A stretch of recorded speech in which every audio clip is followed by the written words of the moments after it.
Guys आज मैं आप लोगों के लिए एक मूवी की एक्सप्लेनेशन लेके आया हूँ जिस मूवी का नाम है गोकुसेन। इस मूवी की IMDb रेटिंग है 7.3 आउट ऑफ 10। इसमें हमें एक क्लास टीचर को दिखाया जाता है जो कि अपने स्टूडेंट्स के लिए ड्रग माफिया जैसे लोगों से लड़ जाती है। तो चलिए बिना देरी किए हम इस वीडियो को शुरू करते हैं। आई होप आप लोगों को ये वीडियो अच्छी लगेगी। तो मूवी की शुरुआत होती है एक एयरपोर्ट से, जहाँ पर एक स्क्वाड टीम जो कि प्लेन पर अटैक करने के लिए तैयार हो रही थी। असल में कुछ आतंकियों ने प्लेन को हाईजैक कर लिया था, जिसमें काफी ज्यादा पैसेंजर्स को उन्होंने हॉस्टेज बना रखा था, जिसमें से एक याकुमी नाम की लड़की भी होती है जो कि हमारी मूवी की मेन कैरेक्टर भी होती है। और तभी अचानक से गोलियां चलने की आवाज आती है, जिससे कि पूरी मीडिया और स्क्वाड टीम तुरंत प्लेन के पास आ जाती है।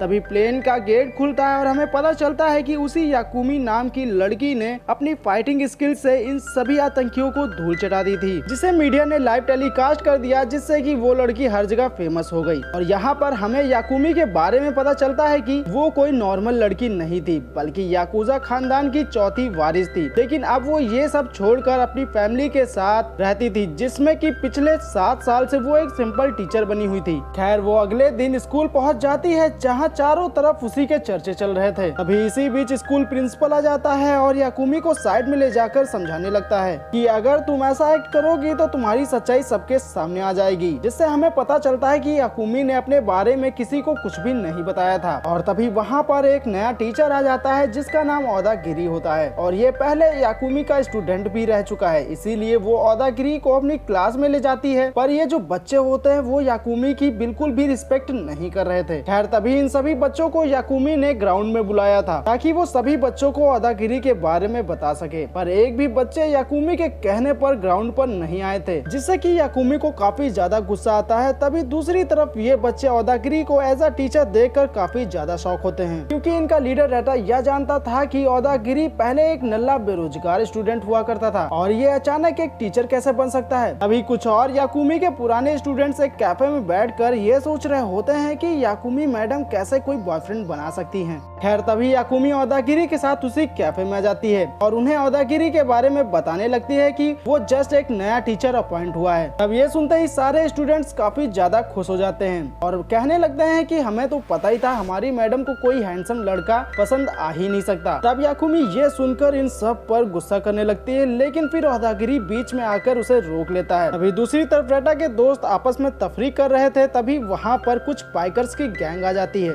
और रेटा के दोस्तों से पैसे लूटने लगती है। तभी वहाँ पर रेटा पहुँच जाता है और उन सबकी अच्छे से धुलाई करता है और उन्हें भगा देता है। तभी सीन दूसरी तरफ शिफ्ट होता है। यहाँ पर याकुमी ओदागिरी को अपने घर लेकर आती है, जहाँ पर ओदागिरी की मुलाकात याकुमी के सभी फैमिली मेंबर से होती है, जहाँ पर ये सब काफी ज्यादा एंजॉय करने लगते हैं, जिसमें सबने बहुत ही ज्यादा शराब पी ली थी, जिसमें याकुमी तो बेहोश ही हो जाती है। और ओदागिरी याकुमी के दादाजी से बात करने लगता है और उनको बताता है कि अगर मैं आज टीचर बना हूँ तो सिर्फ और सिर्फ याकुमी की वजह से, क्योंकि याकुमी ने मुझे बहुत ही ज्यादा समझाया था। तभी अगली सुबह याकुमी फिर से स्कूल जाती है, जिस बीच वही बाइकर्स की गैंग और ज्यादा आदमियों को लेकर आती है रेटा से कल का बदला लेने के लिए, जो देखकर सभी टीचर और स्टूडेंट्स काफी ज्यादा डर जाते हैं। इसी बीच प्रिंसिपल ने पुलिस को फोन कर दिया था। तभी थोड़ी देर में ही वहाँ पर पुलिस आ जाती है, जिसे देखकर सभी बाइकर्स वहाँ से अभी के लिए तो चले जाते हैं। तभी प्रिंसिपल रेटा को अपने ऑफिस में बुलाकर उनको डांटने लगता है, पर रेटा प्रिंसिपल को बताता है कि सर हमारी कोई गलती नहीं थी,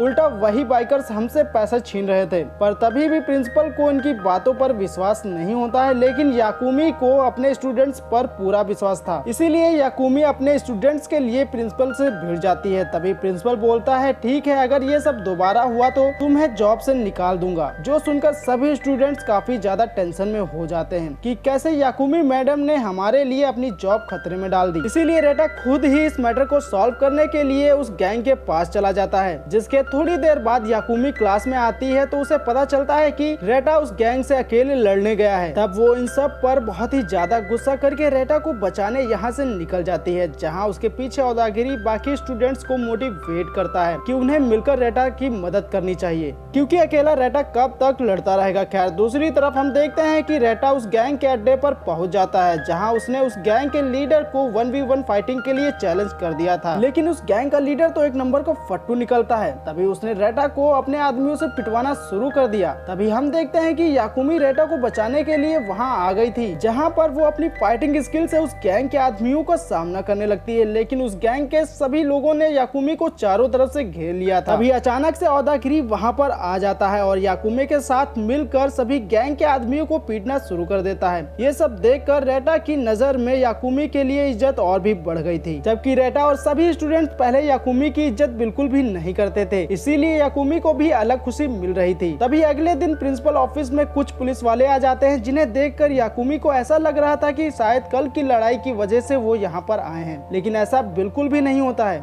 वो यहाँ पर याकुमी के एक स्टूडेंट से काजामा के बारे में पूछने आए थे। असल में इन पुलिस वालों को एक ड्रग डीलिंग के पास काजामा का वॉलेट मिला था, इसीलिए ये लोग उसे अरेस्ट करने के लिए आए थे। ये सुनकर याकुमी कहते हैं कि काजामा तो हमारी क्लास का टॉपर बच्चा है, तो वो ऐसा तो बिल्कुल भी नहीं कर सकता। जिस पर वो पुलिस वाले बोलते हैं कि इसमें हम कुछ नहीं कर सकते हैं, जैसे ही हमें काजामा दिखेगा तो हम उसे अरेस्ट कर लेंगे। तभी याकुमी को काजामा की टेंशन होने लगती है और वो उसे अकेले ही ढूंढने निकल जाती है, जहाँ पर बीच रोड पर काजामा के कुछ और दोस्त मिलते हैं जो कि उसे ही ढूंढ रहे थे। तभी याकुमी ने सभी को अलग अलग ग्रुप में काजामा को ढूंढने के लिए भेज दिया, ताकि सभी मिलकर जल्द से जल्द काजामा को ढूंढ सके। उसी दूसरी तरफ काजामा घायल हालत में होता है, जिसको याकुमी की कॉल आती है, पर वो उसकी कॉल को बार बार कट कर रहा था क्योंकि वो पुलिस से छिपकर स्कूल में एक क्लास में आकर बैठ जाता है। तभी औदागिरी घर के लिए स्कूल से निकल ही रहा होता है, तभी वो काजामा को क्लास में बैठा हुआ देखता है, जिस बीच वहाँ पर याकुमी भी आ जाती है। तभी काजामा उन सब को सच सच बताने लगता है कि मैं केवल एक डिलीवरी बॉय का काम कर रहा था, जिसमें उसे नहीं पता होता है कि वो लोग उससे ड्रग्स की डिलीवरी करवा रहे होते हैं। इसीलिए जब उसे पता चलता है कि वो लोग उसे ड्रग्स की डिलीवरी करवाते हैं तो उसने ये काम छोड़ने को कहा। तभी ड्रग्स माफिया ने उसकी ये बात सुनकर उसे मारने लगता है। तभी वहाँ पर पुलिस की कार आ जाती है, तो वो लोग उसे छोड़कर वहाँ से भाग जाते हैं। तभी मौका देखते ही काजामा भी वहाँ से भाग जाता है, लेकिन गलती से उसका वॉलेट वहीं पर गिर जाता है। अब ये सब सुनकर याकुमी को काजुमा के ऊपर पूरा विश्वास होता है। तभी याकुमी ने इन सब को अपने घर पर रुकने को कहा। तभी याकुमी ने अपने सभी लोगों से कहा कि जाओ और उस ड्रग डीलर के ओनर का पता लगाओ, और उन लोगों ने कुछ ही दिन में उस ड्रग डीलर के ओनर का पता लगा लिया। असल में ये पूरा बिजनेस वो आईटी कंपनी का सीईओ कंटारो चला रहा था, जो कि अमीर होने के साथ साथ काफी ज्यादा पावरफुल भी था। इसीलिए उसके क्राइम को सबके सामने लाना काफी ज्यादा मुश्किल हो गया था, ताकि इन्हें कंटारो के खिलाफ कुछ सबूत मिल जाए। तभी ये सारी बातें काजुमा और उसके दोस्त सुन लेते हैं, जिन्होंने प्लान किया कि अब हम भी इस काम में याकुमी मैडम का साथ देंगे। इसीलिए वो सभी अगले दिन उठते ही कंटारो के हेडक्वार्टर में पहुंच जाते हैं। इधर याकुमी और औदागिरी भी उस हेडक्वार्टर के लिए निकल जाते हैं, जहां पर ये देखते हैं कि मीडिया के दलाल कंटारो की स्पीच के लिए तैयारी कर रहे थे। जिस बीच याकुमी और औदागिरी कंटारो के रूम में घुसने की कोशिश करने लगे, ताकि इन्हें कंटारो के खिलाफ कुछ सबूत मिल सके। दूसरी तरफ काजामा और उसके दोस्त कंटारो के वेयरहाउस में घुस जाते हैं, जहां इन्होंने स्टैचू के अंदर रखे हुए ड्रग्स को भी ढूंढ लिया था, और ये सभी इस ड्रग्स को पुलिस के पास ले जाने लगते हैं। लेकिन तभी कंटारो के कुछ आदमी वहां पर पहुंच जाते हैं और सभी के ऊपर गन तान देते हैं। तभी एकदम सही टाइम पर वहाँ पर याकुमी आ जाती है और इन सभी लोगों को बहुत ज्यादा मारती है। दूसरी तरफ कंटारो की स्पीच लाइव हो रही थी, जहाँ वो सबसे प्रॉमिस कर रहा था कि अगर मैं गवर्नर बना तो सबको सारी सुविधा दी जाएंगी। खैर तभी वहाँ पर याकुमी आ जाती है और सबके सामने ही कंटारो के क्राइम्स के बारे में बताने लगती है। जिस बीच काजुमा ने उस वेयरहाउस की वीडियो को लाइव कर दिया था, जिससे कि कंटारो के ड्रग्स बिजनेस के बारे में सबको पता चल जाता है। तब ये सब देख कर उसके सारे सपोर्टर वहां से भाग जाते हैं, जिससे कि कंटारो को बहुत तेज गुस्सा आती है